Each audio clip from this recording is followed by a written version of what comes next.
అంటే ఈ సినిమా ఇండస్ట్రీలోకి రావడం అన్నది చాలా యాక్సిడెంటల్ గా జరుగుతాయి కొంతమందికి.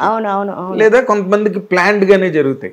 మీకు ప్లాన్డ్ యాక్సిడెంటల్ అండి? This is not an accidental అండి. Because I started my career as a child artist. So కొన్ని మంత్స్ అప్పుడే వచ్చాను నేను కెమెరా ముందుకి. బట్ నాకు ఊహ తెలిసి నేను చేసింది గిరఫ్తార్.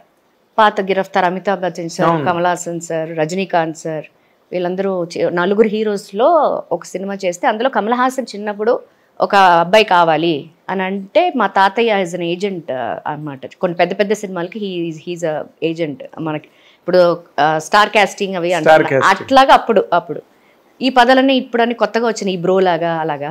అప్పుడు అలా కాదు, ఏజెంట్ అంటే ఏజెంట్ అంతే. సో కావాలి అన్నప్పుడు చాలా మంది పిల్లల్ని ఆ చుట్టుపక్కల ఉన్న వాళ్ళందరినీ తీసుకెళ్తుంటే నేను చాలా ఫెయిర్గా బబ్లీగా బాగుండేదండి. అంటే కాకపోతే అమ్మాయి అయిపోయాను ఇక్కడ, కావాల్సింది అబ్బాయి క్యారెక్టర్ కదా అనుకోకుండా నాకు కటింగ్ బాయ్ కట్ ఉంది అప్పుడు. ఇక్కడ నుంచి ఇలా అబ్బాయి కటింగ్ లాగా ఉండే నాకు.